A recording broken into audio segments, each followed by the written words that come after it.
Screen Profits is back to exclusively cover blockbuster movies from the last 10 years.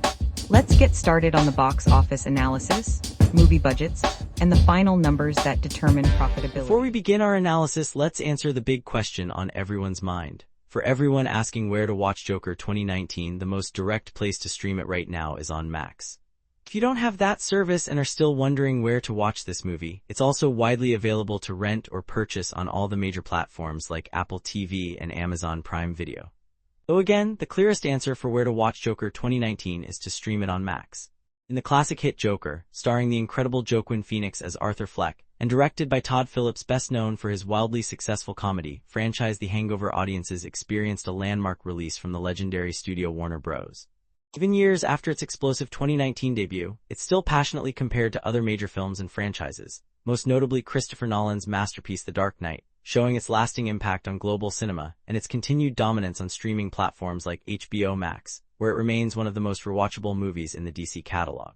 For movie lovers and cinema fans everywhere, Joker wasn't just another comic book adaptation. It was a seismic cultural event, a film that defied its genre to become one of the most talked about and analyzed box office hits of the 21st century. It stands as a powerful example of a studio, in this case Warner Bros., taking a massive creative swing on a well-known character and delivering a true cinematic masterpiece that resonated far beyond the typical superhero audience. Film's narrative, a gritty and disturbing character study, immediately set it apart from the output of competitor studios like Disney's Marvel. While the MCU was building interconnected sagas, Todd Phillips crafted a standalone, psychological thriller that felt more indebted to the classic movies of the 1970s than to modern blockbusters. The influence of Martin Scorsese is undeniable, with many film enthusiasts pointing to Taxi Driver and The King of Comedy as direct inspirations for the dark, decaying vision of Gotham City presented in Joker. This unique approach, combined with the magnetic and transformative performance of Joaquin Phoenix as Arthur Fleck, is what made the film a must-watch sensation. The supporting cast, including the legendary Robert De Niro as Murray Franklin and the talented Zazie Beetz as Sophie Dumond, provided the perfect anchors for Arthur's descent into madness. The casting of De Niro was a particularly brilliant piece of trivia, as he starred in The King of Comedy, creating a fascinating meta-commentary for dedicated fans to dissect in countless movie breakdowns and movie discussion forums online. The cultural conversation surrounding Joker was, and still is, immense. From its premiere, it generated a whirlwind of audience reactions and movie reviews, sparking intense debates about its themes and message. Its fervor quickly translated into a massive online footprint, filled with viral movie moments and iconic movie scenes that became instant movie memes. The image of Joaquin Phoenix as Arthur Fleck dancing on a set of stairs in the Bronx is now one of the most recognizable shots in modern film history, leading to one of the most memorable internet trends where fans flocked to the real-life location. This incredible level of fan engagement was fueled by endless movie fan theories about the film's ambiguous ending, which is still a hot topic in many movie spoilers discussion threads today. Ultimately, the film legacy of Joker is that of a bold, R-rated character study that defied all expectations.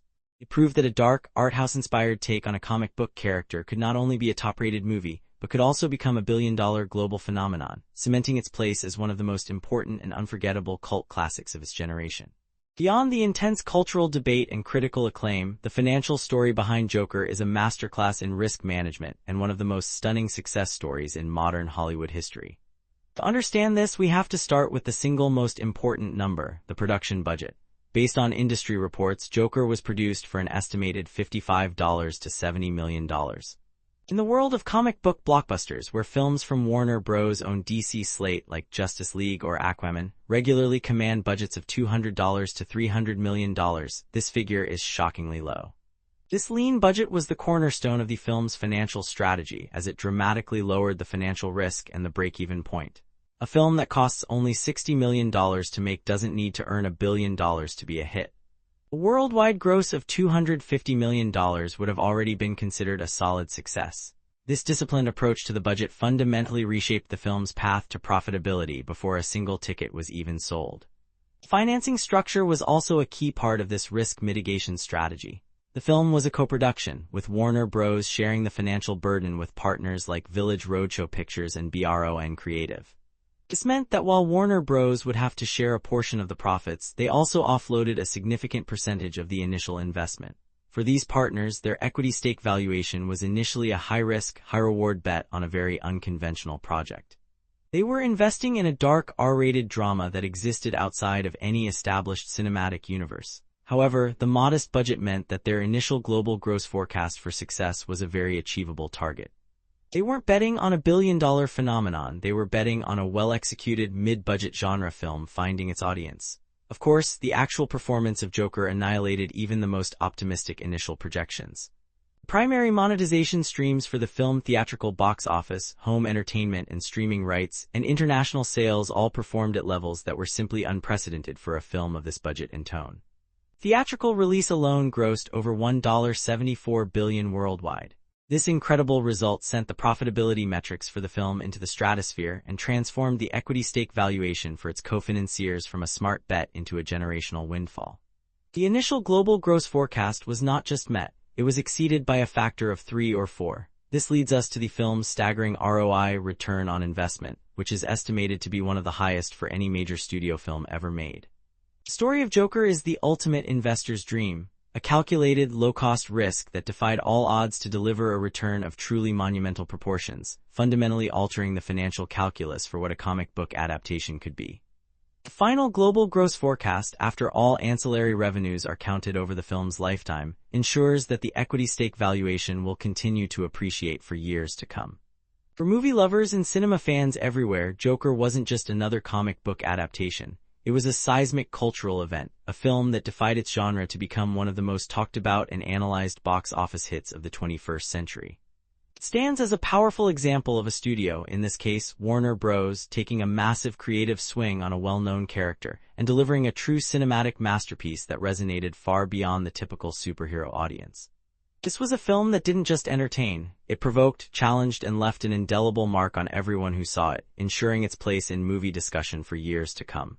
The decision to hand the reins of such a dark and serious project to Todd Phillips was, in itself, a piece of fascinating movie trivia that sparked immense online debate. Director famed for the raucous billion-dollar Hangover trilogy seemed like an unconventional choice, but it proved to be a stroke of genius. Phillips brought a gritty, grounded sensibility to the project, crafting a standalone psychological thriller that felt more indebted to the classic movies of the 1970s than to the glossy output of competitor studios like Disney's Marvel. While the Marvel Cinematic Universe was busy building interconnected sagas of heroes and gods, Warner Bros. Made a strategic pivot with Joker, allowing Phillips to create a contained, character-driven story. The influence of Martin Scorsese is undeniable, with many film enthusiasts pointing to Taxi Driver and The King of Comedy as direct inspirations for the dark, decaying vision of Gotham City presented in Joker. This unique approach, combined with the magnetic and completely transformative performance of Joaquin Phoenix as Arthur Fleck, is what made the film a must-watch global sensation. The supporting cast was meticulously chosen to ground Arthur's harrowing journey in a believable reality. The legendary Robert De Niro as Murray Franklin, the charismatic late-night host Arthur both idolizes and resents, provided the film with immense gravitas. The casting of De Niro was a particularly brilliant move, as his starring role in The King of Comedy created a fascinating meta-commentary for dedicated fans to dissect in countless movie breakdowns. He wasn't just a co-star. He was a living link to the film's cinematic roots. The talented Zazie Beetz as Sophie Dumond, Arthur's neighbor, played a crucial role in illustrating the protagonist's unreliable narration and loosening grip on reality.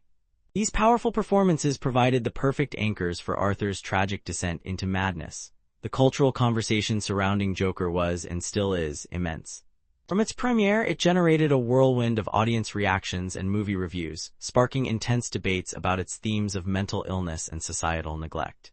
Its fervor quickly translated into a massive online footprint, filled with viral movie moments and iconic movie scenes that became instant movie memes. The image of Joaquin Phoenix as Arthur Fleck dancing on a set of stairs in the Bronx is now one of the most recognizable shots in modern film history, leading to one of the most memorable internet trends where fans flocked to the real-life location.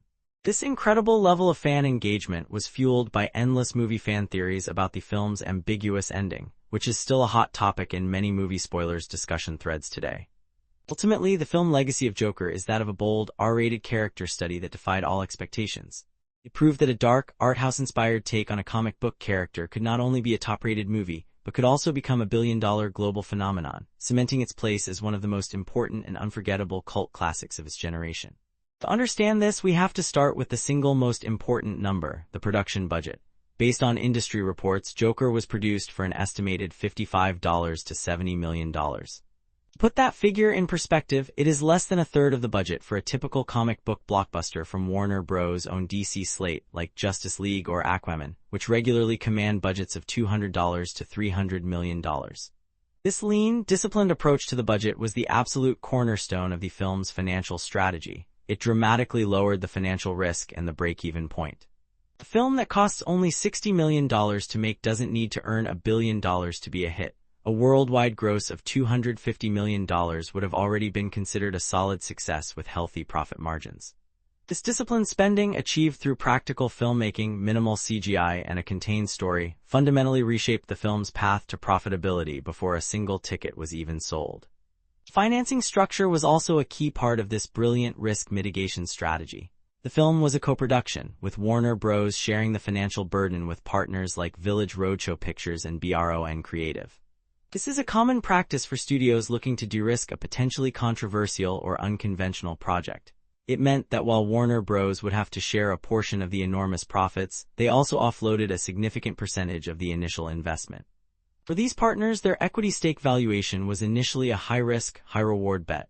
They were investing in a dark, R-rated drama that existed completely outside of any established cinematic universe. However, the modest budget meant that their initial global gross forecast for success was a very achievable target. They weren't betting on a billion-dollar phenomenon. They were making a calculated investment in a well-executed mid-budget genre film finding its niche audience. This made the initial risk palatable and the potential upside enormous. At the dark, beating heart of the cultural phenomenon that is Joker is a performance so transformative, so utterly consuming, that it's impossible to discuss the film without starting there. We are, of course, talking about the Oscar-winning work of Joaquin Phoenix as Arthur Fleck. For movie lovers and film enthusiasts, Phoenix's portrayal is not just a great performance in a comic book movie. It's one of the all-time great movie performances, period. It's a raw, painful, and deeply unsettling character study that anchors the entire film. When the casting news first broke, it generated a massive wave of excitement and intrigue. Known for his intense and immersive roles, Joaquin Phoenix's actor filmography includes some of the most acclaimed films of the last 2 decades. For fans looking to do a deep dive, you can see his incredible range in previous movies like Gladiator, Walk the Line, and the deeply empathetic sci-fi romance Her, many of which are available to stream on platforms like Netflix or Hulu. His involvement immediately signaled that this version of Joker was going to be something entirely different from what we had seen before. While Joaquin Phoenix as Arthur Fleck is the undeniable center of gravity, the film is elevated by a powerful supporting cast. Legendary Robert De Niro as Murray Franklin, the charismatic late-night host, serves as a fascinating foil to Arthur. De Niro's casting was a stroke of genius, as his role in Martin Scorsese's The King of Comedy was a clear inspiration for Joker, creating a rich layer of movie trivia for dedicated cinema fans. The film also features the incredible Zazie Beetz as Sophie Dumond, Arthur's neighbor and the subject of his delusional affections. Fans will recognize her from her roles in Deadpool 2 and the hit series Atlanta. Rounding out the core cast is the brilliant Frances Conroy as Penny Fleck, Arthur's frail and disturbed mother, who delivers a haunting performance that is crucial to understanding Arthur's psychological unraveling. It was a strategic decision by Warner Bros. To cast actors of this caliber, as it lent immediate credibility and prestige to a project that was, on paper, a huge creative risk. Conversation around the cast of Joker will forever be tied to the iconic actors who previously played the role. Many movie fans immediately began to compare Phoenix's raw, grounded take to the anarchic chaos of Heath Ledger's Oscar-winning performance in The Dark Knight and the theatrical swagger of Jack Nicholson's portrayal in 1989's Batman. These discussions are a huge part of the fan engagement that keeps Joker a trending movie in online circles. Each actor brought something unique to the character, but what Joaquin Phoenix achieved was a level of pathetic humanity that made his version of the villain feel terrifyingly real. Critics and fans alike speculate that his performance will be remembered as a landmark achievement, a timeless and chilling portrait of a man's descent into madness that makes Joker one of the most essential and rewatchable movies of its era. Sheer power of the cast is a primary reason this film transcended its comic book origins to become a true cult classic. From an investor's perspective, the casting strategy for Joker was a masterclass in financial engineering, built almost entirely around one of the most powerful and misunderstood tools in Hollywood. Back-end participation deal. This compensation structure was the secret weapon that allowed Warner Bros. To secure an A-list, Oscar-caliber actor for a fraction of his usual upfront fee, dramatically lowering the film's production budget and, in turn, its financial risk. Instead of paying Joaquin Phoenix his standard quote, which, for a star of his magnitude, could easily range from $15 to $20 million, the studio was able to sign him for a reported upfront salary of just $4.5 million. This was made possible by offering him a significant back-end participation agreement, which meant he would receive a percentage of the film's profits after it broke even. This strategy is a brilliant way to align the interests of the studio and the star. The studio gets to keep its upfront costs low, and the actor is incentivized to deliver a performance and promote a film that will be as successful as possible, because their ultimate payday depends on it. This reliance on back-end participation was a calculated gamble, but it was one that fundamentally de-risked the project. By shifting a huge portion of the star's compensation from a fixed cost to a variable one, the studio ensured that the film's budget remained in the lean $55–70 million range. This had a direct and massive impact on the film's path to profitability. A lower budget means a lower break-even point, making the entire venture a much safer bet for the studio and its co-financiers. This is where the concept of star power ROI comes into play. The return on investment for Joaquin Phoenix's performance is arguably one of the highest in modern cinema history. His Oscar-winning work was the entire marketing campaign. It was the reason the film received rave reviews, and it was the primary driver of the billion-dollar box office. The back-end participation deal allowed the studio to access that incredible star power ROI without having to take on an enormous upfront financial burden. However, this strategy is not without its own set of challenges, namely the casting risk. The entire film rested on Joaquin Phoenix's shoulders. If his performance had failed to connect with audiences, or if the film had flopped, his back-end participation would have been worthless, and the studio would have been left with a critical and commercial failure. Casting risk was immense, as there was no ensemble cast or massive CGI spectacle to fall back on. It was a bet on a single artist. But by structuring the deal around back-end participation, the studio signaled a deep trust in their star, effectively making him a partner in the film's success. As we now know, that bet paid off on a scale that few could have ever imagined. When the film grossed over $1 billion and generated an estimated profit of over $400 million, Phoenix's back-end participation deal likely resulted in a total payday for him in the range of $50 to $70 million. This demonstrates the incredible power of this financial tool. It can turn a modest upfront salary into a lottery-sized win for the talent, while simultaneously protecting the studio's bottom line and maximizing shareholder value. There are few films in recent memory that have sparked as much intense debate, analysis, and sheer obsession as Joker. Its narrative is a dark, caustic, and meticulously crafted slow-burn descent into madness that grabs you by the throat from its opening moments and refuses to let go, leaving audiences to piece together its harrowing mysteries long after the credits have rolled.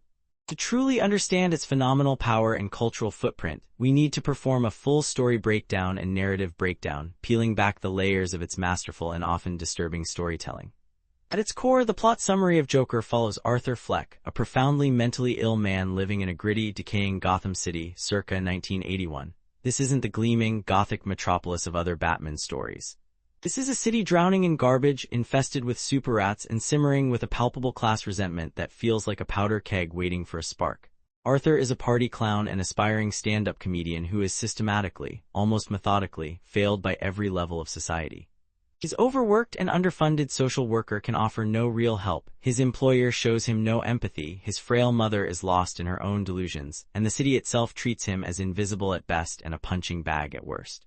The screenplay, co-written by director Todd Phillips and Scott Silver, is a masterclass in psychological horror, meticulously charting Arthur's unraveling not through a single catastrophic event, but through a death by 1,000 cuts. The story breakdown can be seen as a series of escalating triggers, a cascade of humiliation and trauma, each one pushing him closer to the abyss. It begins with the seemingly small indignities. His sign being stolen and broken over his head by a group of teenagers, his coworkers' cruel pranks, his inability to connect with an audience during his fumbling attempts at stand-up comedy.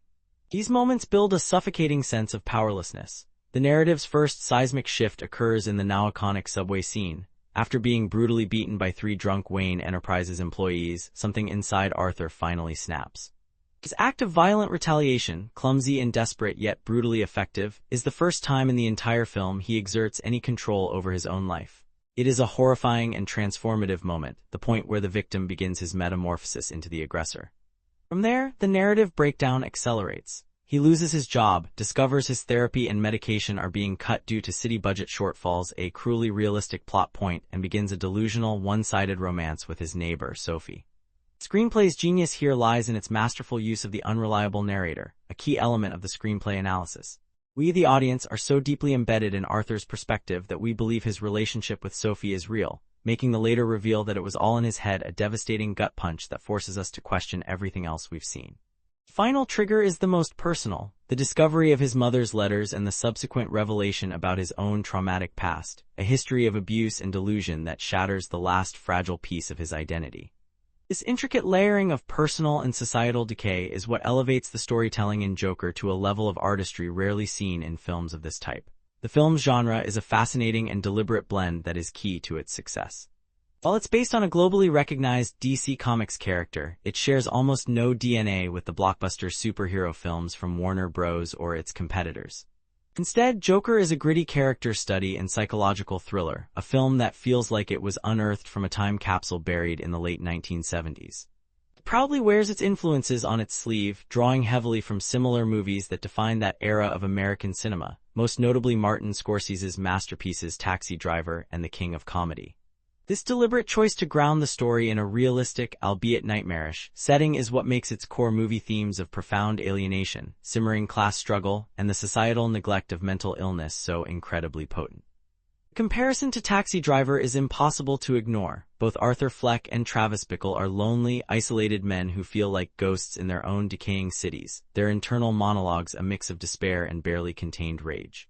Both commit shocking acts of violence that are then misinterpreted and, in a twisted way, celebrated by the public. Similarly, a deep screenplay analysis reveals an almost beat-for-beat structural homage to the King of Comedy.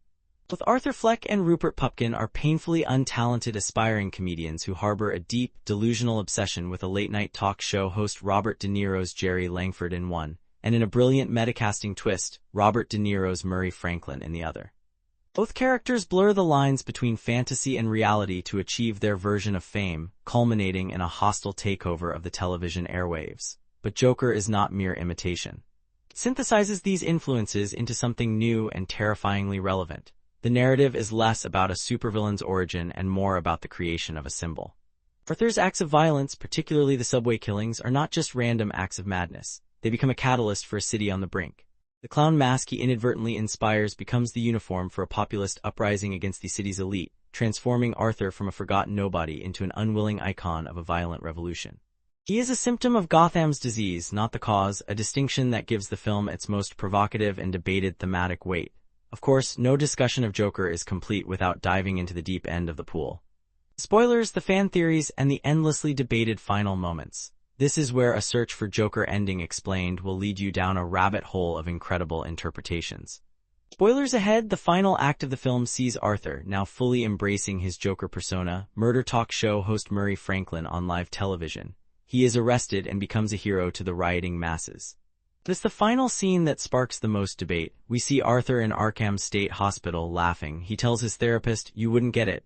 He then walks out, leaving bloody footprints. This ambiguous ending immediately led to the most popular of all Joker fan theories, that the entire film was a delusion, a fabricated backstory created by an unreliable narrator who has been in Arkham the whole time. The scenes with his neighbor Sophie, which are revealed to be imaginary, are the biggest piece of evidence for this theory. Was any of it real, or was it all just a joke inside Arthur's head?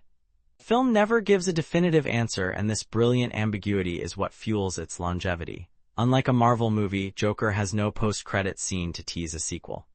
Twist ending, if you subscribe to the "it was all a dream" theory, is the story itself. This masterful ambiguity ensures that Joker will be analyzed, debated, and rewatched for years to come, cementing its status as a modern classic. From an investor's perspective, the screenplay for Joker was both the single greatest asset and the most significant liability of the entire project. The story's dark, controversial, and ambiguous nature represented a colossal creative risk, but it was precisely this risk that unlocked the film's unprecedented profitability. Let's start with the upfront investment. The script development cost for a project of this scale, co-written by an A-list director like Todd Phillips, would likely be substantial. Based on Writers Guild of America (WGA) rates and the fees for established screenwriters, the total cost for the screenplay, from initial concept through multiple drafts and polishes, could easily be estimated in the range of $1 million to $3 million. This is a significant line item in the pre-production budget, but it is the bedrock upon which the entire film is built. This investment in a meticulously crafted, character-driven story was the first and most important capital allocation decision the studio made. This is where we must analyze the film's extraordinary risk-return ratio. The creative risk associated with the Joker screenplay was off the charts. It was an R-rated, psychologically bleak, and often brutally violent story with an anti-hero protagonist. It had no Batman, no action set pieces in the traditional sense, and an ending that was deliberately designed to be debated rather than resolved. A studio executive looking at this on paper would see a dozen reasons why it could alienate the core comic book audience and fail to connect with mainstream viewers, leading to a box office disaster. However, the potential return was a film that could break through the noise of the saturated superhero market and become a cultural event. The final outcome, a billion-dollar gross on a sub-$70 million budget, represents one of the most successful gambles in modern film history, a testament to the fact that calculated creative risk can lead to astronomical equity returns. The story's structure and success have a direct and massive impact on the long-term financial valuation of the property. Based on its narrative, the sequel potential score for Joker went from extremely low pre-release to incredibly high post-release. While the story is self-contained, the world it built and the character it established are ripe for further exploration. This high sequel potential score dramatically increases the franchise IP worth. The 2019 film didn't just make money, it created a new, prestige sub-brand within the DC universe. This leads us to the crucial concept of content monetization. The compelling story of Arthur Fleck opens up numerous avenues for content monetization beyond a simple sequel. This could include prequel series, spin-offs exploring other characters in this gritty version of Gotham, high-end merchandise, and even stage adaptations. Each of these represents a new revenue stream that adds to the overall franchise equity valuation. The ambiguous ending is, from a financial standpoint, a brilliant tool for content monetization, as it creates a built-in hunger for a sequel that can provide some answers. The story is no longer just a script, it is a foundational asset that has spawned a multi-billion-dollar micro-franchise, proving that a powerful and risky narrative can be the most valuable intellectual property of all. The IP valuation of this specific Elseworlds Joker has now skyrocketed, making the initial script investment one of the most efficient and profitable in Warner Bros. History. When we talk about the cinematic excellence of a film like Joker, we're not talking about explosive, city-leveling blockbuster visuals. Instead, the visual power of this film lies in its incredible, immersive, and deeply unsettling atmosphere. This is a masterclass in cinematic storytelling, where every frame is meticulously crafted to serve the character's psychological state. The visual style of Joker is one of its most defining features, a grimy, textured aesthetic that instantly transports the audience to a decaying, pre-gentrification Gotham City of 1981. This look was brought to life by the brilliant director of photography, Lawrence Sher, who received an Academy Award nomination for his stunning work. Sher and director Todd Phillips made the deliberate choice to shoot the film with a palette of sickly greens, muddy browns, and washed-out yellows, creating a sense of urban decay that is almost palpable. For movie lovers who appreciate the art of cinematography, Joker is a feast for the eyes, a perfect example of how lighting design and scene composition can be used to build a world and tell a story. One of the most fascinating aspects of the film's visual language is its minimal reliance on traditional visual effects and CGI. In an era where comic book movies are often defined by their massive VFX scenes, Joker stands apart. Spectacle in this film is not a superhero battle, it's the haunting transformation of a man. If you were to look for a CGI breakdown of Joker, you'd find that most of the work is invisible, subtle effects used to enhance the period setting, like removing modern elements from the New York City skyline or digitally multiplying crowds in the riot scenes. The film's most memorable scenes are powerful because of their practical execution, not their digital wizardry. Think of the claustrophobic tension in the subway car or the raw, uncomfortable intimacy of Arthur in front of his mirror. These are moments created through masterful camera gear choices, expert lighting, and a brilliant performance. Looking behind the scenes, the team's commitment to an authentic analog feel is evident. Lawrence Sher used state-of-the-art Arri Alexa digital cameras but paired them with vintage-style lenses to achieve a look that emulated 35mm film from the 70s and 80s. The filming locations were also crucial. The now iconic Joker Stairs in the Bronx became a character in itself, a real-world location that perfectly symbolized Arthur's triumphant, horrifying transformation. This dedication to practical filmmaking and a grounded visual style is what makes the cinematography of Joker so special. It's a film that proves you don't need a universe of CGI to create a world that feels vast, dangerous, and unforgettable. For fan-favorite movies, this level of artistry is what gives them their rewatchability, allowing audiences to discover new visual details with every viewing and cementing the film's status as a modern classic. From a financial analyst's perspective, the visual strategy of Joker is one of the most brilliant examples of capital allocation efficiency in modern blockbuster filmmaking. The film's immense profitability is directly tied to its disciplined and artistically focused approach to cinematography and visual effects. The core of this success can be understood by analyzing the film's exceptional ROI versus visual complexity. While a typical comic book movie from Marvel or DC might spend upwards of $150 million on visual effects alone, the VFX budget for Joker was astonishingly low, estimated to be in the range of $5 to $8 million. This represents a mere 8–12% of its total production budget.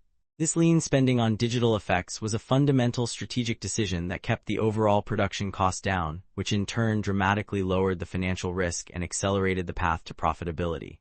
The film stands as definitive proof that a billion-dollar box office result is not contingent on nine-figure CGI expenses.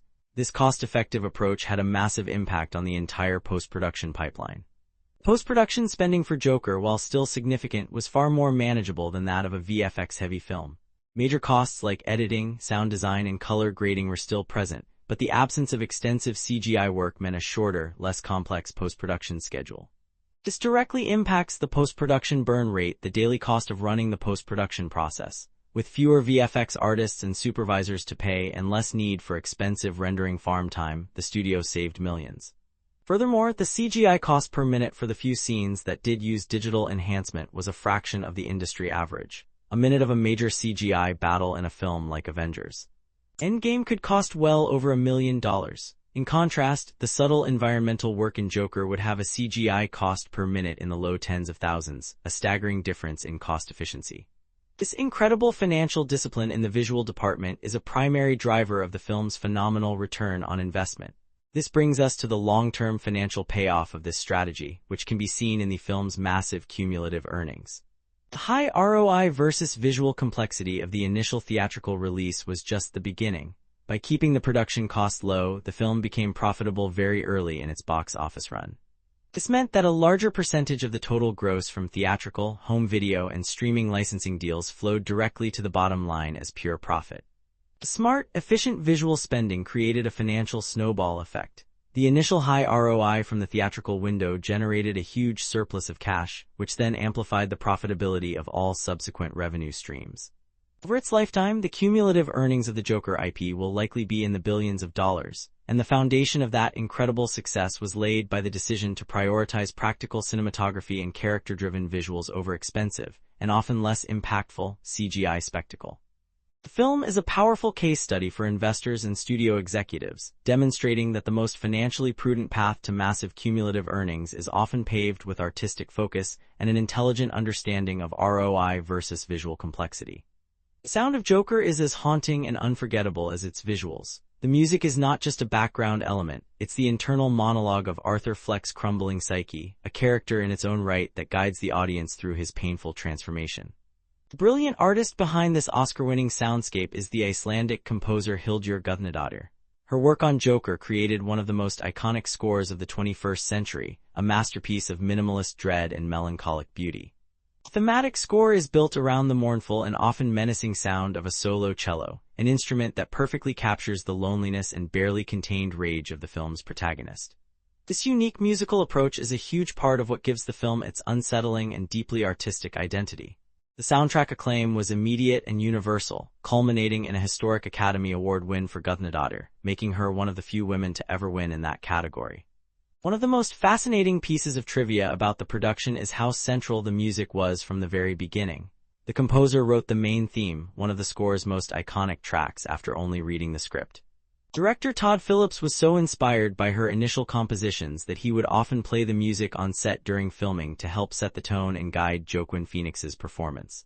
This is a perfect example of music-driven storytelling where the score wasn't just added in post-production, but was woven into the very fabric of the filmmaking process. The bathroom dance scene, a pivotal moment of twisted self-discovery for Arthur, was improvised by Phoenix on the day of shooting while listening to Guðnadóttir's haunting cello theme. This fusion of performance and music is what makes the soundtrack for Joker so powerful and inseparable from the film's narrative. Beyond the original score, the full soundtrack list also features a number of carefully curated licensed songs.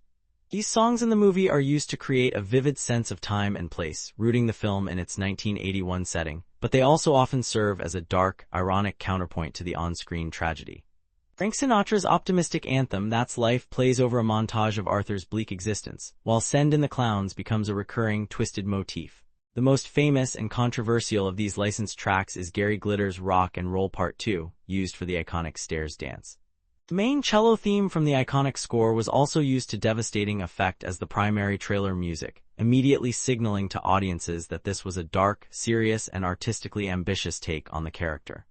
The incredible soundtrack popularity is evident on streaming platforms like Spotify and Apple Music, where the official OST for Joker has garnered hundreds of millions of streams, a testament to its enduring power and its status as a landmark piece of cinematic music.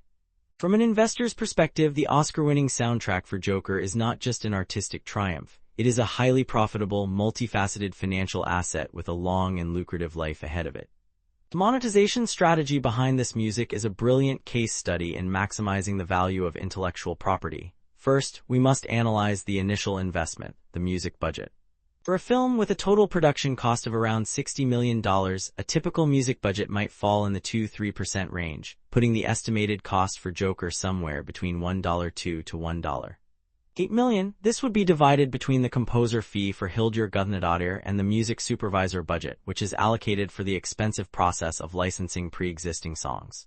Given her status as a respected but not yet globally famous composer at the time of her hiring, Guðnadóttir's fee might have been in the range of $300,000 to $600,000, likely with performance bonuses tied to award wins. The largest portion of the music budget would have been dedicated to music rights acquisition. Licensing a globally recognized song from an artist like Frank Sinatra can be an incredibly expensive proposition. A single track like That's Life, used in a key cinematic moment, could easily cost anywhere from $100,000 to over $250,000 for a worldwide theatrical license. Several high-profile songs on the soundtrack, the licensing costs were a significant but calculated investment in building the film's authentic period atmosphere. However, the most profitable part of the music strategy was the creation of a wholly original and now Oscar-winning score, which the studio owns and can monetize indefinitely. This brings us to the active and passive revenue streams. The most powerful tool for active monetization is sync licensing. This is the process of licensing individual tracks from the score for use in other media trailers for other films, high-end commercials, or television shows. The moody, prestigious sound of the Joker score makes it a prime candidate for high-value sync licensing deals. A single placement in a luxury car ad or a trailer for a prestige drama could generate a fee of $150,000 to $300,000, turning a piece of the score into a significant revenue event on its own. Alongside this active strategy is the long-term passive value generated by royalty income. The album sales ROI was already strong, but it was massively amplified by the Oscar win, which drove a huge surge in digital downloads and streams. Every time a track is played on Spotify or Apple Music, it generates a small payment. Aggregated over hundreds of millions of streams, this creates a continuous and reliable stream of royalty income that will contribute to the film's cumulative earnings for decades. This demonstrates the immense value of cross-platform revenue, where the IP earns money far beyond the box office. Furthermore, the music now has powerful franchise synergy. The main cello theme is now the definitive audio signature of this version of the character and will undoubtedly be a central component of the upcoming sequel. This turns the music into a key piece of brand identity, reinforcing the unique, artistic tone of this micro-franchise. Dual strategy of high-value sync licensing and long-tail royalty income ensures that the initial investment in the Joker score will pay for itself many times over, proving that a brilliant and iconic soundtrack is one of the most enduring and profitable assets a film can create. The world of merchandise and fan engagement for a film as dark, complex, and adult-oriented as Joker is a fascinating and unique ecosystem. This isn't the kind of movie that spawns a sprawling line of kids' lunchboxes and backpacks. Instead, the culture around Joker is built on a foundation of intense, organic social media buzz, a dedicated community of collectors, and a massive wave of user-generated content that keeps the film perpetually relevant. Fan engagement surrounding Joker wasn't the result of a traditional studio-led social media campaign. It was a spontaneous combustion of cultural energy. The film's controversial themes and ambiguous ending sparked a firestorm of debate and analysis online, which in turn fueled an incredible level of creative output from its audience. This is where the real power of the film's pop culture impact can be seen. One of the most visible and powerful forms of this fan engagement is the world of cosplay. In the months following the film's release, and especially during Halloween, the image of Joaquin Phoenix's Arthur Fleck with his distinctive makeup, maroon suit, and green hair was absolutely everywhere. Fan conventions around the globe, you couldn't walk 10 feet without seeing a meticulously crafted Joker costume. This massive wave of cosplay acted as a walking, talking advertisement for the film, generating millions of social media impressions and reinforcing the character's iconic new look. This visual power also led to an explosion of incredible fan art, as artists from around the world were inspired to capture the haunting and pathetic qualities of this new interpretation of the character. This constant stream of user-generated content kept the social media buzz at a fever pitch long after the film left theaters. The official merchandise for Joker was strategically targeted at an older, more discerning audience. You won't find mass-market action figures on the shelves of every toy store. Instead, the focus was on high-end, premium collectibles. Companies like Hot Toys and McFarlane Toys produced stunningly detailed 1/6 scale figures and statues that were more like pieces of art than toys. The merchandise hype was often driven by limited edition releases and exclusive drops, which created a sense of urgency and prestige among collectors. This strategy is very different from a franchise like Star Wars or Marvel, which aims for broad, mass-market appeal.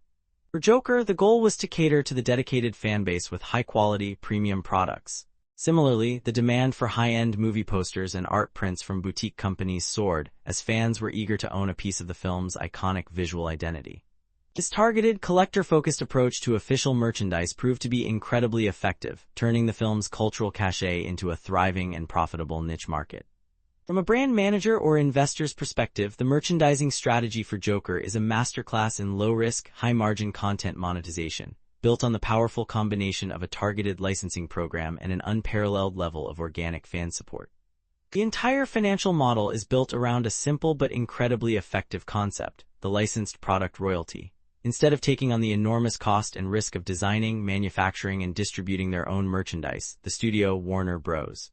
Simply licenses the intellectual property to third-party companies that specialize in these areas. This is the most efficient way to generate merchandising revenue, as it requires minimal upfront investment from the studio.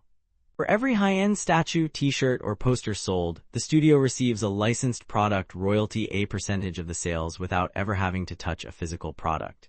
This licensed product royalty model is almost pure profit for the studio.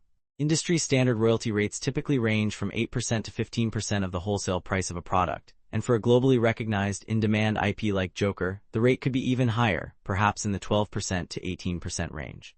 Let's look at a concrete example. A premium 1/6 scale Hot Toys figure of the Joker might retail for around $300. The wholesale price would be roughly half of that, say $150. The studio negotiated a 15% licensed product royalty. They would receive $22, $50 for every single figure sold.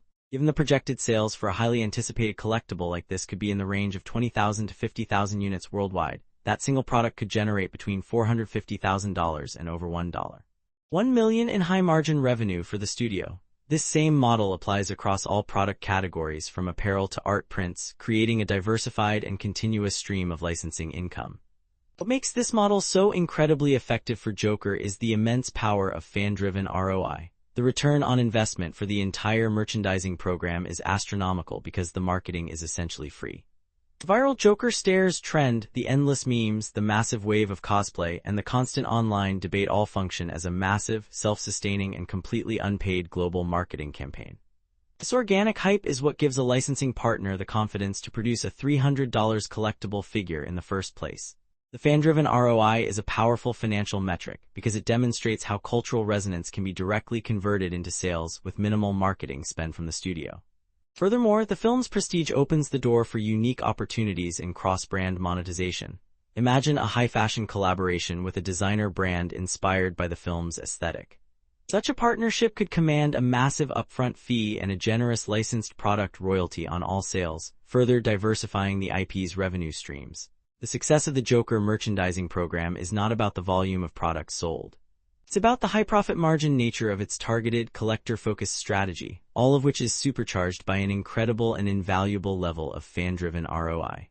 The official trailer for Joker, dropping with teaser release moments that sparked massive fan buzz, set the stage for a premiere event rivaling any competitor's press tour excitement, while the social media campaign built theatrical release hype across the globe. To fully comprehend the billion-dollar phenomenon that is Joker, one must look beyond the film itself and analyze the marketing campaign that surrounded it. This was not merely a series of promotional activities. It was a masterclass in controlled chaos, a meticulously orchestrated campaign that weaponized controversy, leveraged prestige, and cultivated an aura of dangerous importance to create an absolute must-see cultural event. The strategy was a high-wire act of breathtaking audacity, one that transformed a dark, R-rated character study into the most talked-about and profitable film of the year. It all began not with a bang, but with a quiet, unsettling whisper that immediately signaled this was not the comic book movie audiences were expecting. The initial teaser release was the first and perhaps most crucial move in this cinematic chess game. Dropping in early April 2019, it was a stunning piece of marketing in its own right. It deliberately eschewed every trope of the modern superhero trailer. There were no epic explosions, no citywide destruction, no witty one-liners, and no hint of a caped crusader swooping in to save the day. Instead, the teaser was a somber, atmospheric, and deeply psychological portrait of a man in pain. Set to the melancholic strains of Jimmy Durante's Smile, it focused almost exclusively on Joaquin Phoenix's haunting, emaciated performance as Arthur Fleck. It showcased the film's stunningly gritty cinematography, its 1970s-inspired aesthetic, and the raw, uncomfortable intimacy of Arthur's descent. The teaser created an instant storm of online discussion.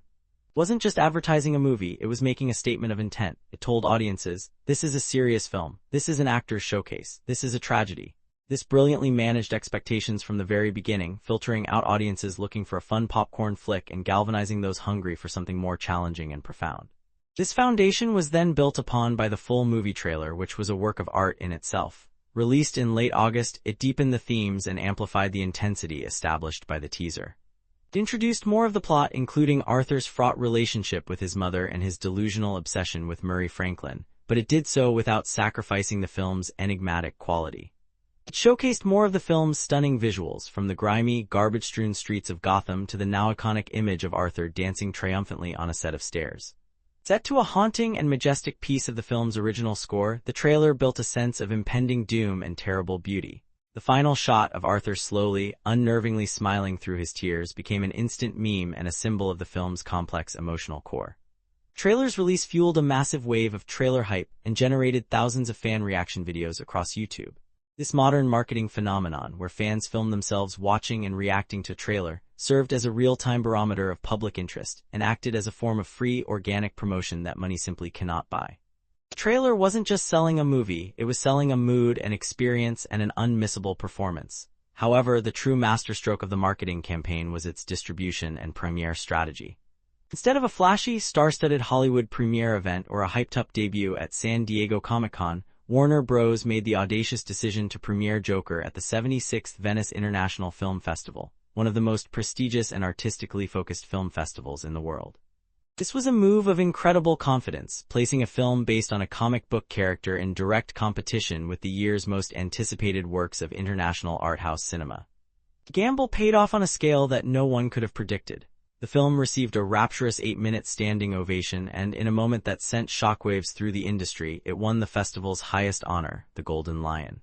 This was unprecedented. A film of this genre winning such a prize was a historic moment, and it instantly transformed the entire narrative around the movie. It was no longer just a comic book movie. It was now the Golden Lion winning film, Joker.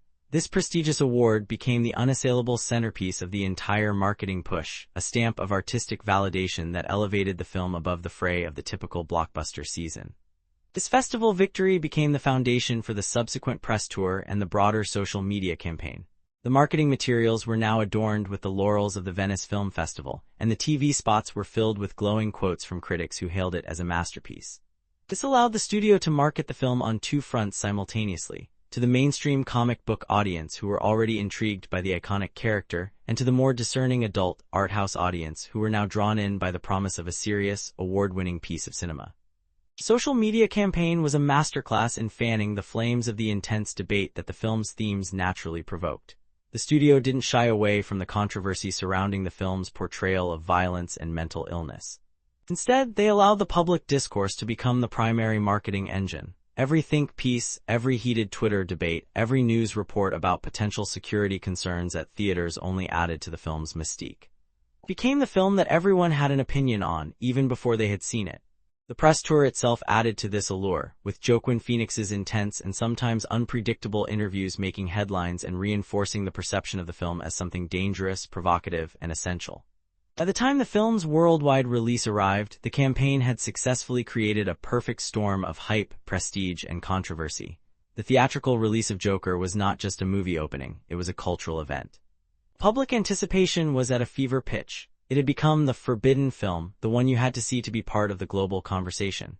This sense of urgency drove audiences to theaters in staggering numbers, leading to a record-breaking opening weekend and a box office run that defied all expectations. The film's eventual streaming debut on HBO Max was also a major event, where it continued to dominate the cultural conversation, attracting new viewers and inspiring a fresh wave of analysis and discussion. From its first quiet, unsettling teaser release to its dominant and enduring presence in the cultural landscape, the marketing and distribution for Joker was a bold, unconventional, and brilliantly successful campaign. It was a strategy that understood the power of prestige, embraced the energy of controversy, and ultimately turned a dark, challenging character study into an unforgettable, billion-dollar global phenomenon. The true genius of the marketing strategy was its decision to bypass the typical Hollywood premiere event in favor of a debut at the prestigious Venice Film Festival. This was a calculated move to position Joker not as a blockbuster, but as a serious piece of cinema. When the film won the festival's top prize, the Golden Lion, it generated an explosion of international press and critical acclaim that became the centerpiece of the entire campaign. This award win was more powerful than any traditional press tour could ever be.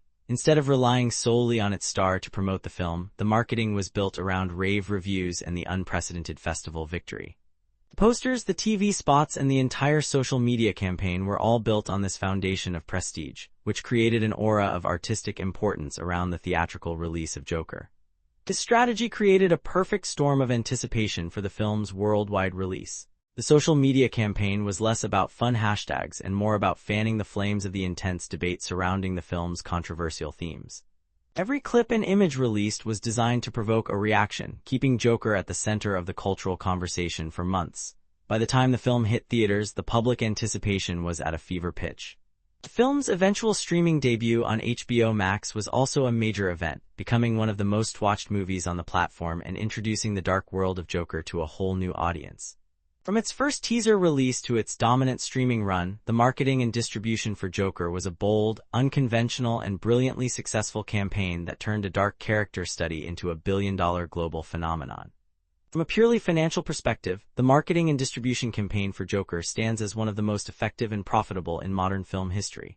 The entire strategy was built around maximizing the film's marketing spend ROI through a combination of a substantial but disciplined investment and a brilliant leveraging of free media. The engine of any major film release is the prints and advertising budget, or the P&A budget. This is the money spent on top of the production cost to market and distribute the film. For Joker, a film with a massive global IP, the worldwide P&A budget was estimated to be in the range of $120 million. While this is a huge number, it's crucial to put it in context. Typical $200 million plus budget superhero blockbuster from Marvel or DC would often have a P&A budget of $150 million to $200 million. By keeping the marketing spend on the more efficient side of the blockbuster scale, Warner Bros. Was able to supercharge the film's profitability. The primary goal of this P&A budget is to drive ticket sales, but it's important to understand how that revenue flows back to the studio. After the film grosses its $1.74 billion at the box office, the first major deduction is the theatrical revenue split. Theaters typically keep around 50% of the ticket sales, so the studio's share, or rental, is roughly half of the total gross. In this case, that would be approximately $537 million. From that amount, the distributor, Warner Bros., first recoups its entire $120 million P&A budget. Then, they take their distribution fees, which are a percentage of the remaining revenue for the service of bringing the film to market. These fees can range from 30% to 35% domestically. What's left after these deductions is the net profit that flows back to the film's financiers. The incredible box office performance combined with the efficient P&A budget meant that Joker was wildly profitable from its theatrical run alone. The ultimate measure of the campaign's success is its marketing spend ROI. Key stat, with an estimated $120 million P&A budget driving a worldwide gross of $1.74 billion, the theatrical marketing spend ROI was a staggering 4x on the studio's share of the box office. This is a phenomenal return that most blockbusters can only dream of. Majority of the marketing spend would have gone to media buying costs, the purchasing of primetime TV spots, online ad campaigns, and billboards. However, the true genius of the campaign was its ability to generate millions of dollars in earned media from the Venice Film Festival win and the surrounding controversy, which acted as a massive free marketing multiplier. This allowed the studio to achieve a dominant market presence without having to spend as much as its competitors on a dollar-for-dollar basis. For a film like this, another interesting metric is the profit margin per screen. Because Joker was a must-see event, it played to sold-out crowds for weeks, meaning its per-screen average was incredibly high, demonstrating intense and highly profitable demand. The marketing campaign for Joker was a masterclass in financial efficiency, a perfect storm of smart spending and cultural resonance that resulted in one of the greatest marketing spend ROIs of all time. Fans of The Dark Knight's genre-defining twists and Taxi Driver's heart-pounding psychological tension will find Joker bridges both worlds, delivering blockbuster storytelling moments that rival franchise-level hits now streaming on Netflix, HBO Max, or Disney+. In trying to understand the phenomenon of Joker, it's essential to look at the films it stands alongside, both as inspirations and as competitors. The most important point of comparison, and one that fueled countless online debates, is with Christopher Nolan's masterpiece, The Dark Knight. Both films feature an Oscar-winning performance of the Joker character, but they are fundamentally different beasts. Heath Ledger's Joker is an agent of pure philosophical chaos, an unstoppable force of nature. In contrast, Joaquin Phoenix's Arthur Fleck is a tragically fragile and deeply human character who is broken by society and remade into a symbol of anarchy. When you compare with other films in the superhero genre, these two stand as the top films in genre for their mature, complex portrayals of the iconic villain. Beyond the world of comic books, the most crucial similar movies to Joker are the works of Martin Scorsese, specifically Taxi Driver and The King of Comedy. Todd Phillips has been very open about their influence, and the DNA of those films is all over Joker. The story of a lonely, mentally unstable man alienated by a decaying city is a direct echo of Travis Bickle in Taxi Driver. Similarly, the awkward, aspiring comedian who has a delusional obsession with a talk show host is a clear homage to Rupert Pupkin in The King of Comedy. For fans who love the gritty, character-driven nature of Joker, these two Scorsese classics are absolutely essential viewing and are true fan favorites for any serious film buff. These comparisons are not a critique. They are a testament to how Joker successfully translated the themes of 70s and 80s art house cinema into a modern blockbuster context. In terms of its direct box office competition in 2019, Joker faced off against films like the R-rated horror hit It Chapter 2 and Disney's Maleficent, Mistress of Evil. However, its unique blend of genres allowed it to carve out its own space. It wasn't just a comic book movie, it wasn't just a drama, and it wasn't just a thriller. It was all three, which broadened its appeal far beyond what anyone expected. This is why franchise comparisons are so interesting. While the Marvel Cinematic Universe was building a bright, interconnected world, Joker was a bold statement in favor of dark, standalone, director-driven stories. It proved that audiences were hungry for something different, something that didn't require homework to understand. This is why it stands alongside other mature R-rated comic book fan favorites like Logan and Deadpool as a landmark film that successfully broke the mold and redefined what a comic book adaptation could be. From a market analyst's perspective, the competitive positioning of Joker was a masterclass in strategic counter-programming that turned a high-risk concept into a market-dominating success. The entire financial strategy can be understood through the interplay of its ambitious market share projection and a careful navigation of the industry's immense saturation risk assessment. In the fall of 2019, the market was crowded. The initial market share projection for a dark, R-rated, art-house-inspired drama would have been modest. A film like that would typically be fighting for a small slice of the adult demographic. However, the decision to attach the Joker IP to this story fundamentally changed the equation. The market share projection was no longer just about capturing drama fans. It was about capturing a massive segment of the global comic book audience as well, a demographic that is proven to show up in enormous numbers. The primary threat to this projection was the saturation risk assessment. The market was and still is flooded with superhero content. An investor would rightly question whether audiences had superhero fatigue and if another comic book origin story, even a different one, could break through the noise. This is where a budget versus performance analysis of its competitors becomes crucial. A direct competitor, It Chapter 2, was an R-rated horror film produced for around $79 million, which went on to gross $473 million worldwide, a very respectable 6x return on its production budget. This was a solid benchmark. However, Joker was produced for even less, around $60 million, and its comparative revenue was over $1 billion. It didn't just compete, it completely redefined the market's potential. This phenomenal success can be attributed to how it navigated the saturation risk assessment. Instead of trying to be another generic superhero movie, it offered something completely different. It was a prestige drama masquerading as a comic book film. This unique positioning allowed it to avoid the audience fatigue that might have affected a more conventional blockbuster. Genre ROI average for a mid-budget drama is typically in the 3x to 5x range to be considered a success. Joker delivered a staggering 17x return on its production budget alone, a figure that is almost unheard of. Key stat: in a marketplace where the PG-13 superhero genre dominates over 25% of the annual box office, Joker's success proved that an R-rated, character-driven alternative could not only survive but achieve a higher ROI. This leads us to the final verdict on the investment, the risk-adjusted ROI. While the creative risk was enormous, the financial risk was mitigated by the low budget. Potential for a modest profit was high, while the potential for a billion-dollar grand slam, however unlikely it seemed, was always there thanks to the power of the IP.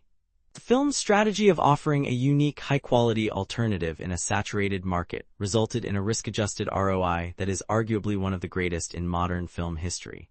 From meme references of its most iconic scene to viral fan clips that sparked massive social media reactions, Joker's cultural impact rivals any competitor's pop culture influence, creating fan engagement that lives on through TikTok clips and Reddit theories. The legacy of Joker is not just that of a successful film, but of a true cultural phenomenon that transcended the screen and embedded itself into the fabric of our society. The film was a machine for generating viral moments, creating a firestorm of online content that kept it at the center of the conversation for months on end.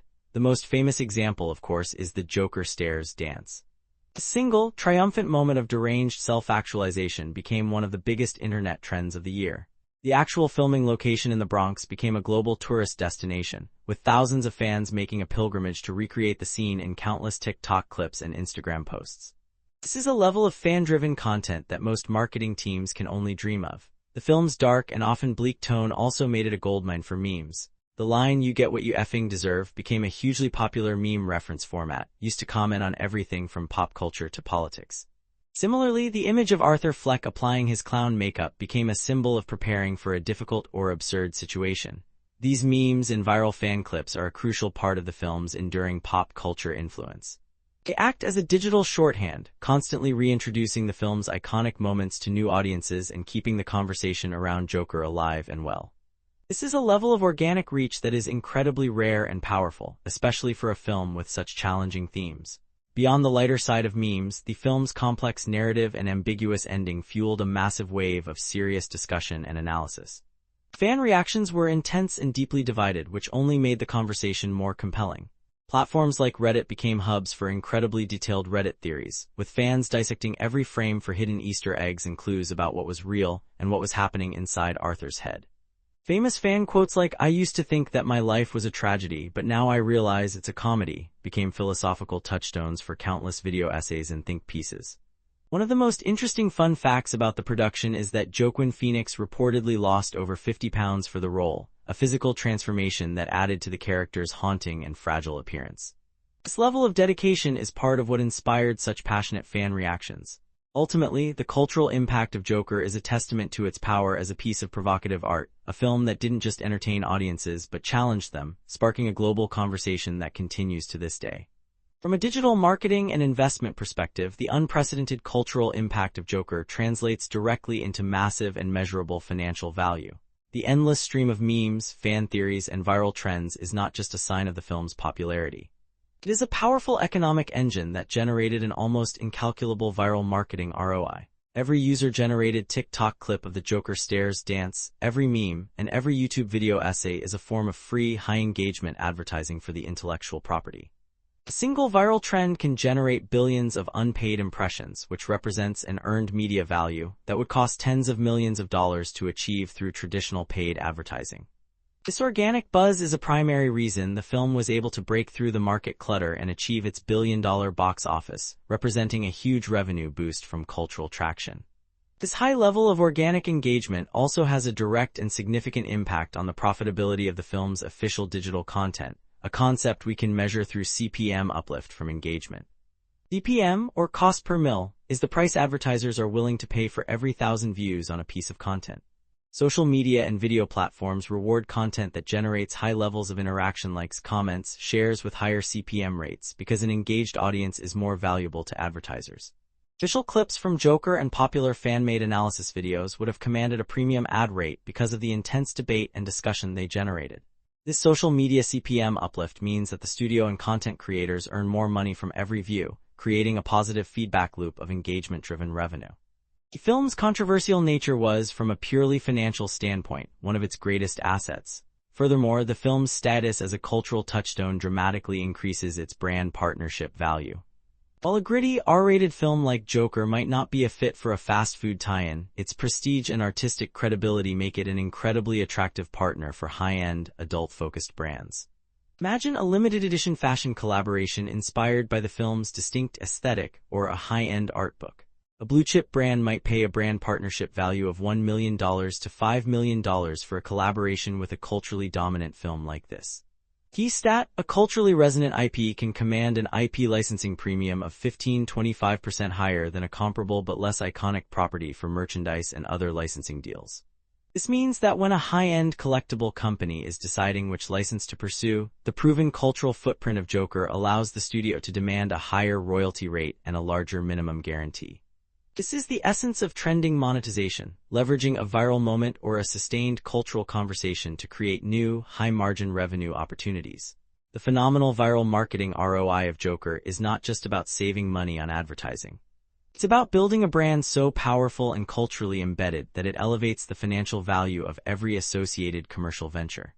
From a staggering 11 Oscars nominations for its outstanding filmmaking to historic Golden Globe wins that sparked massive awards buzz, Joker's critical acclaim rivals any competitor's film festival highlights, earning a divisive, but ultimately stellar Rotten Tomatoes score and glowing audience ratings across all streaming platforms.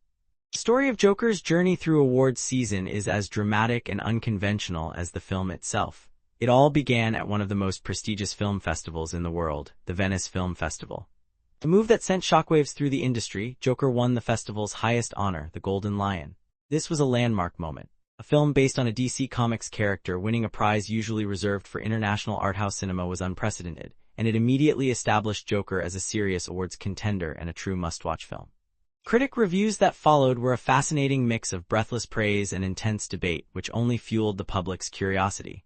While the film was controversial, the one thing almost every critic agreed on was the tour de force nature of Joaquin Phoenix's award-winning performances. His portrayal of Arthur Fleck was universally hailed as a monumental achievement in acting.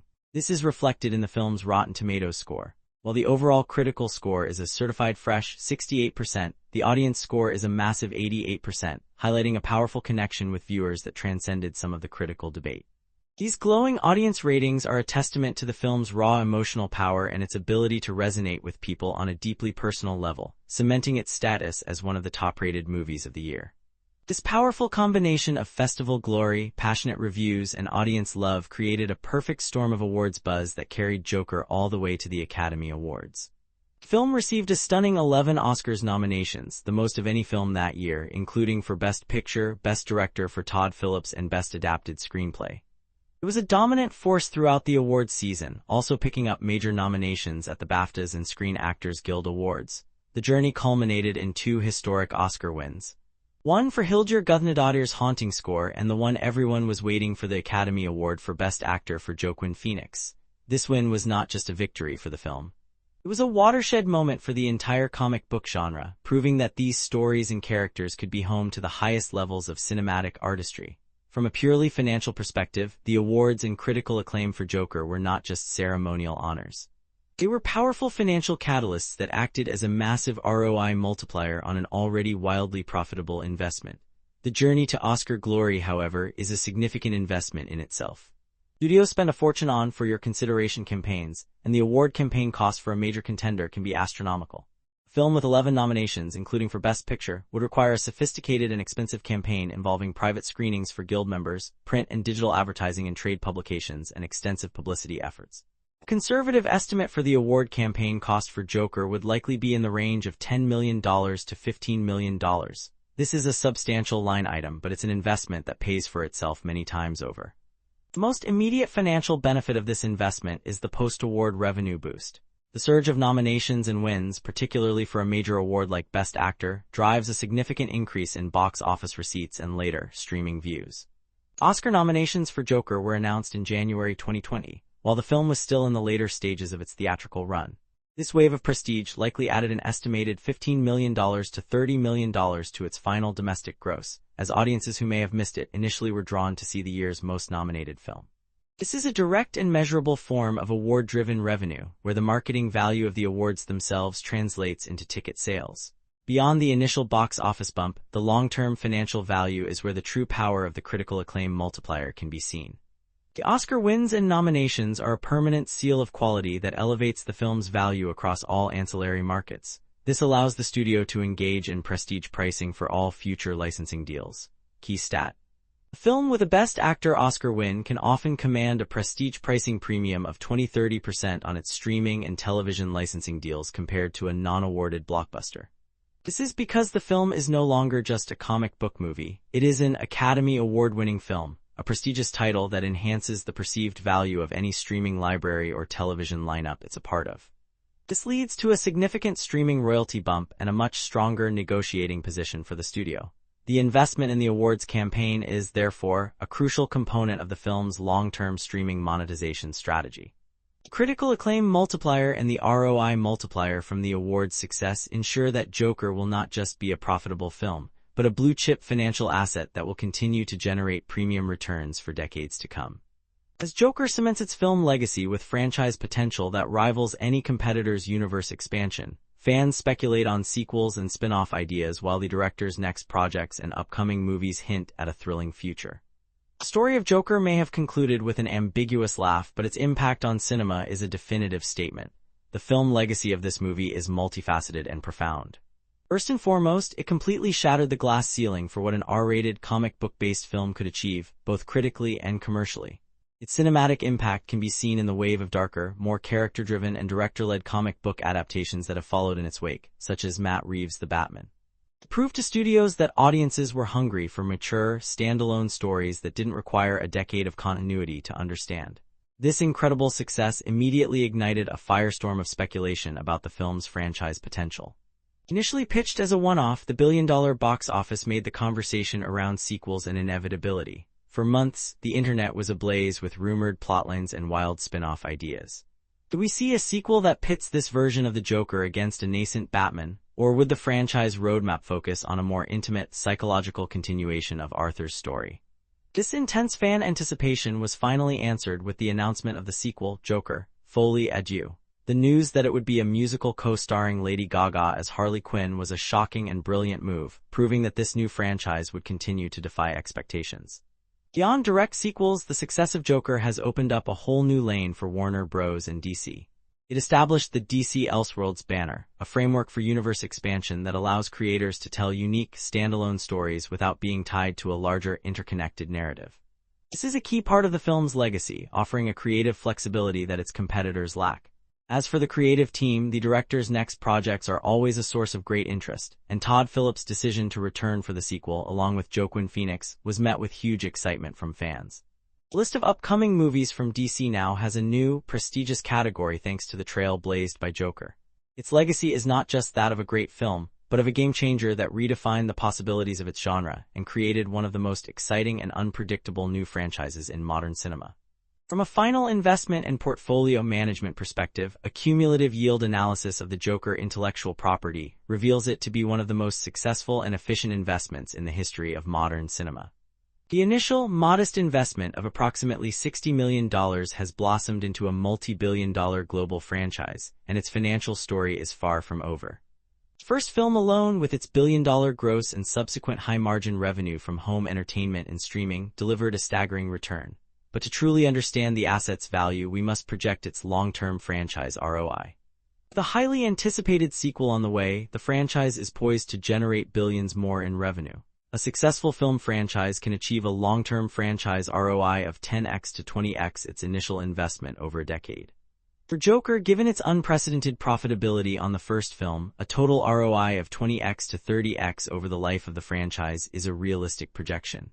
This brings us to the crucial concept of the IP lifecycle value. This is an estimation of the total monetary value of the intellectual property itself, considering all possible monetization channels.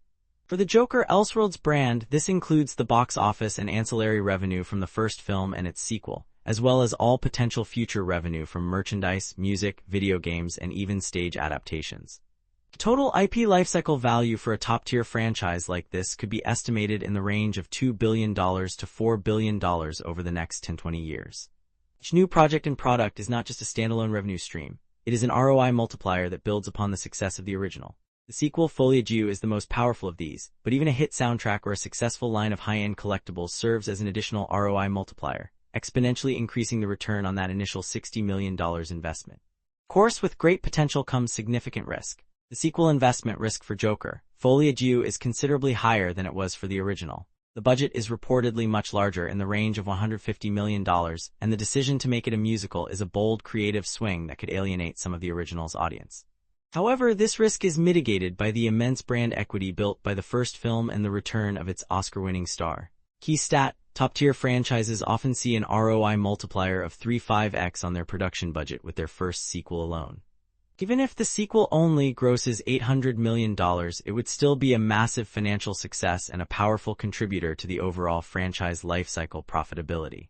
Final cumulative yield analysis of Joker shows that it is more than just a hit movie. It is a blue-chip financial asset. It's a testament to the power of a bold, creative vision and a brilliant case study in how a calculated, high-risk, high-reward investment can create a legacy of both cultural impact and extraordinary shareholder value. If you enjoyed this financial dissection, be sure to subscribe to Screen Profits. We are your definitive source for the most in-depth box office analysis and financial reports on modern hits. What last 10-year movie should we break down next? Let us know in the comments below, and we'll see you for the next financial report.